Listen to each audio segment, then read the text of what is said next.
নমস্কার। আজকের আলোচনাটা একটা বেশ বেশ অন্যরকম আর রহস্যময় বিষয়ের উপর, শ্মশান কালী পূজা। এই পুজোটা মানে আমরা যতটা জানি হয় গভীর রাতে শ্মশানের ওই নিস্তব্ধ পরিবেশে। আমাদের কাছে কিছু সূত্র আছে, কিছু লোকমুখে শোনা কথা, কিছু ঐতিহাসিক রেফারেন্স, আবার কিছু একালের অভিজ্ঞতার কথাও আছে। তো এই সব মিলিয়েই আমরা চেষ্টা করব এই বিশেষ পুজোর মানেটা বোঝার, এর রীতিনীতি বা এর পেছনের চিন্তাটা আসলে কি সেটা জানার। মূল লক্ষ্যটা হলো এই যে একটা আপাত ভয়ের বাতাবরণ আছে পুজোটাকে ঘিরে, সেটার গভীরে গিয়ে আসল বার্তাটা কি সেটা দেখা। একদম ঠিক বলেছেন। শ্মশান মানে যেটা আমরা সাধারণত ভাবি জীবনের শেষ, সব জাগতিকতার শেষ, যেখানে সেই রকম একটা জায়গায় দেবী কালীর এই রকম একটা উগ্র কিন্তু ভীষণ শক্তিশালী রূপের পুজো কেন? এর সঙ্গে যে তান্ত্রিক ভাবনাগুলো জড়িয়ে আছে সেগুলো ঠিক কী রকম? পশ্চিমবঙ্গ, বিশেষ করে ধরুন তারাপীঠের মতো জায়গায় পীঠ স্থানে এখনও নাকি এই পুজো হয়, যদিও খুব গোপনে। আমাদের কাজ হবে এই সূত্রগুলো থেকে এই বিষয়গুলো একটু তুলে আনা, চেষ্টা করা একটা সম্পূর্ণ ছবি দেওয়ার। বেশ, তাহলে একদম শুরুতেই আসি। এই পুজোটা শ্মশানেই কেন হয়? এর নেপথ্যে কি কোনো বিশেষ কারণ আছে, নাকি শুধু একটা ট্র্যাডিশন, অথবা এর কোনো গভীর মানে আছে?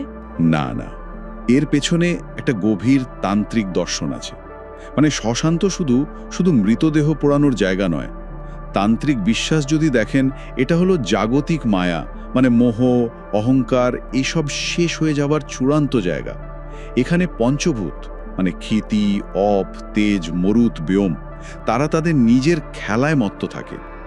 এই পরিবেশে সাধক তার যে নিজের একটা ক্ষুদ্র আমি বোধ, সেটাকে তিনি অতিক্রম করার সুযোগ পান। আর শ্মশান কালী হলেন সেই দেবী যিনি এই সৃষ্টির চরম সত্য, মৃত্যু এবং মৃত্যুর পরের অবস্থা, এটাকে নিয়ন্ত্রণ করেন। উনি রক্ত, আগুন আর মৃত্যুর মধ্যেই ধ্যানস্থ থাকেন। বিশ্বাসটা হলো শ্মশানের এই যে তীব্র খাঁটি শক্তি, তার মধ্যে দেবীর পুজো করলে তার যে বিরাট শক্তি, সেটা সরাসরি অনুভব করা যায়। ও আচ্ছা, তার মানে শ্মশানের পরিবেশটাই এখানে সাধনার জন্যে একটা একটা ক্যাটালিস্ট বা অনুঘটকের মতো কাজ করছে। যেটা সাধারণ মানুষের কাছে হয়তো ভয়ের বা বা অসুচি মনে হতে পারে, সেটাই সাধকের কাছে পরম সত্যকে জানার দরজা। একদম। এখানেই দেখুন, সূত্র থেকে প্রথম জরুরি নির্যাসটা আসছে। শ্মশান এখানে শুধু একটা জায়গা নয়, এটা আসলে চেতনার একটা বিশেষ স্তরে পৌঁছানোর ক্ষেত্র, যেখানে ভয়, জাগতিক টান, এই সব কিছু ছাই হয়ে যায়। আর এই ভয়টাকে জয় করা, এটাই শ্মশান কালী পুজোর একটা প্রধান লক্ষ্য। তান্ত্রিক মতে যে মৃত্যুকে ভয় পায়, সে নাকি জীবনের আসল রূপটাও ঠিক বুঝতে পারে না। শ্মশান কালী হলেন সেই ভয়েরও ওপরে থাকা এক মহাশক্তি, বুঝলেন? তার উপাসনার মাধ্যমে সাধক নিজের ভেতরের ভয়টাকে পেরোনোর শক্তি পান। এই ভয় জয়ের ধারণার সঙ্গেই তো প্রায় 150 বছর আগের এক কিংবদন্তি তান্ত্রিকের গল্প জড়িয়ে আছে, কমলনাথ, তাই না? আমাদের সূত্রগুলোতে এই গল্পটা বেশ বেশ গুরুত্ব দিয়ে বলা হয়েছে। হ্যাঁ, কমলনাথের গল্পটা শ্মশান কালী পুজোর যে রহস্য আর শক্তির দিকটা আছে, সেটাকে খুব স্পষ্ট করে তোলে। লোকমুখে যা শোনা যায়, প্রতি অমাবস্যার গভীর রাতে উনি একা একা গ্রামের পাশে যে শ্মশানটা ছিল, সেখানে যেতেন দেবীর সাধনা করতে। ব্যাপারটা এতটাই নিয়মিত হয়ে গিয়েছিল যে গ্রামের লোক জেনেই গিয়েছিল, কিন্তু কাছে যাওয়ার সাহস পেত না কেউ। আর শোনা যায় যে গ্রামবাসীরা দূর থেকে নাকি কিছু অদ্ভুত জিনিসও দেখত। হ্যাঁ, ঠিক তাই। তারা বলতো শ্মশান থেকে কেমন যেন একটা রহস্যময় নীল আলো বেরোচ্ছে, আর মাঝে মাঝে পোড়া ছাই আগুনের ফুলকির মতো হাওয়ায় উঠছে। কিন্তু কমলনাথের ব্যক্তিত্ব বা তার সাধনার তেজ এতটাই ছিল যে কেউ তাকে কিছু জিজ্ঞেস করার বা আটকানোর সাহসী পেত না। তার উপস্থিতিটাই যেন একটা বাধা তৈরি করে রাখত। কিন্তু এই গল্পের শেষটা তো বেশ বেশ রহস্যে মোড়া। উনি একদিন গেলেন, কিন্তু আর ফিরলেন না। হ্যাঁ, ঘটনাটা ঘটেছিল এক ভয়ঙ্কর ঝড়ের রাতে। সাংঘাতিক বৃষ্টি, বিদ্যুৎ চমকাচ্ছে। সেই ভয়ঙ্কর দুর্যোগের মধ্যে কমলনাথ তার রোজকার অভ্যাস মতো শ্মশানের দিকে গেছিলেন। কিন্তু পরদিন সকালে যখন ঝড় থামল, কমলনাথ আর গ্রামে ফেরেননি। গ্রামবাসীরা অনেকক্ষণ অপেক্ষা করে তারপর সাহস করে দল বেঁধে শ্মশানে যায়। সেখানে গিয়ে তারা কি দেখল? কমলনাথ ছিলেন বা তার কোনো চিহ্ন? না, কমলনাথের কোনো চিহ্নই পাওয়া যায়নি। শুধু শুধু যেখানে তিনি আসন পেতে বসতেন সেখানে পড়েছিল তার কপালে আঁকা রক্তচন্দনের তিলকটা, আর তার সঙ্গে যে কালো খড়গটা থাকতো সবসময় সেইটে। কমলনাথ যেন হাওয়ায় মিলিয়ে গেছিলেন। ভাবা যায়, এ তো এক অবিশ্বাস্য ব্যাপার। এই ঘটনার পর থেকে স্থানীয় লোকেদের বিশ্বাসে কি বদল এলো, বা এর থেকে লোকে কি খুঁজে নিল? এই ঘটনাটা কমলনাথকে তো প্রায় কিংবদন্তি বানিয়ে দিল। আর এখান থেকে একটা মূল উপলব্ধি বেরিয়ে আসে, বুঝলেন? এই পথের শক্তি যেমন বিরাট, তেমনি এর বিপদও কিন্তু মারাত্মক। কেউ কেউ বিশ্বাস করতে শুরু করলো যে সাধনায় সিদ্ধিলাভ করে কমলনাথ সশরীরে দেবীর মধ্যেই মিশে গেছেন। আবার অনেকের মনে বেশ ভয়ও ঢুকল। তবে সবচেয়ে চালু বিশ্বাসটা হলো ওই শ্মশানে নাকি এখনো গভীর রাতে, বিশেষ করে অমাবস্যায়, ঢাকের একটা হালকা আওয়াজ শোনা যায়। সত্যি? হ্যাঁ, আর বাতাসে ধূপধুনুর গন্ধ ভেসে আসে। লোকে মনে করে এটা হয়তো কমলনাথের সূক্ষ্ম শরীরের উপস্থিতি, অথবা স্বয়ং দেবী আসেন, বা এটা তার আশীর্বাদের চিহ্ন। এই গল্পটা এটাই বুঝিয়ে দেয় যে শ্মশানকালীর সাধনা শুধু শক্তির পুজো নয়, এটা একটা গভীর রহস্যময় পথ, যা সাধারণ যুক্তির অনেক বাইরে। তাহলে দেখা যাচ্ছে যে এই কিংবদন্তিগুলো এই পুজোর যে রহস্যময়তা আর অলৌকিকতার ধারণা, সেটাকে প্রজন্মের পর প্রজন্ম ধরে টিকিয়ে রেখেছে। কিন্তু প্রশ্নটা হলো, এই 21 শতকে দাঁড়িয়ে এই চর্চাটা কি শুধুই অতীতের গল্প, নাকি এর কোনো বাস্তব অস্তিত্ব আজও আছে? সূত্রগুলো কিন্তু বলছে এটা শুধু গল্প নয়, আজও কিছু বিশেষ জায়গায় বিশেষ তিথিতে এই পুজো হয়, তবে খুবই গোপনে। যেমন ধরুন, তারাপীঠের শ্মশানে কার্তিক মাসের অমাবস্যায়, যেটা কৌশিকী অমাবস্যা নামেও পরিচিত, কিছু তান্ত্রিক সাধক গভীর রাতে এই পুজো করেন বলে শোনা যায়। তবে এই সাধনা সাধারণ মানুষের জানার বাইরে রাখা হয়। এর পরিবেশ, পদ্ধতি সবই খুব নিয়ন্ত্রিত আর গোপনীয়। আচ্ছা, এই গোপনীয়তার জন্যেই কি এই পুজোর ছবি বা তেমন কোনো তথ্য পাওয়া এত কঠিন? আমাদের সূত্রগুলোতে একজন সাংবাদিকের অভিজ্ঞতার কথা আছে, যেটা এই গোপনীয়তার ধারণাটাকে আরও যেন জোরদার করে। হ্যাঁ, সেই অভিজ্ঞতাটা বেশ চমকে দেওয়ার মতো। আর এই পুজোর রহস্যের আরও একটা দিক তুলে ধরে। একজন ফটো জার্নালিস্ট সম্ভবত এই বিরল পুজোর ছবি তুলবেন বলে এক অমাবস্যা রাতে তারাপীঠ শ্মশানে গিয়েছিলেন রাত 12টার পর। তার নিজের ভাষ্য অনুযায়ী শ্মশানে ঢোকার কিছুক্ষণ পরেই তিনি টের পান যে চারপাশের যে শব্দগুলো ছিল সেগুলো যেন হঠাৎ বন্ধ হয়ে গেছে। একটা অস্বাভাবিক, গা শিরশির করার নিস্তব্ধতা। উনি কি কাউকে পুজো করতে দেখেছিলেন, বা কোনো আয়োজন?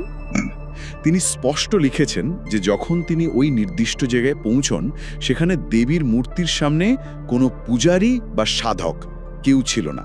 কিন্তু তা সত্ত্বেও তিনি নিজের কানে স্পষ্ট মন্ত্র শুনতে পাচ্ছিলেন, ওম ক্রিং কালিমা। কেউ নেই অথচ মন্ত্র শোনা যাচ্ছে? হ্যাঁ, ঠিক তাই, যেন কেউ অদৃশ্য থেকে মন্ত্রটা পড়ছেন। এই ঘটনায় তিনি স্বাভাবিকভাবেই খুব অবাক এবং কিছুটা হয়তো ভীতও হয়েছিলেন। আর এখানেই তো শেষ নয়, এরপর ক্যামেরায় তিনি যা দেখলেন সেটা তো আরও অদ্ভুত। একদম। তিনি যখন ছবি তোলার জন্য ক্যামেরাটা তৈরি করেন, তখন লেন্সের মধ্যে দিয়ে দেখলেন দেবীর মূর্তির সামনে ধোয়ার মতো কিছু একটা কুণ্ডলী পাকাচ্ছে, আর তার মধ্যে ফুটে উঠছে একটা ছায়া মূর্তি। সেই মূর্তির চোখ দুটো নাকি ছিল টকটকে লাল, আর শরীর থেকে নীলচে একটা আভা বেরোচ্ছিল। এই দৃশ্যটা দেখার সঙ্গে সঙ্গেই তার কথা অনুযায়ী তিনি প্রচণ্ড একটা শারীরিক অস্বস্তি বোধ করেন এবং জ্ঞান হারান। জ্ঞান ফেরার পর কি হলো? ক্যামেরার ছবিগুলোর কি হলো? যখন তার জ্ঞান ফেরে, তিনি দেখেন যে শ্মশানেরই একপাশে তিনি শুয়ে আছেন।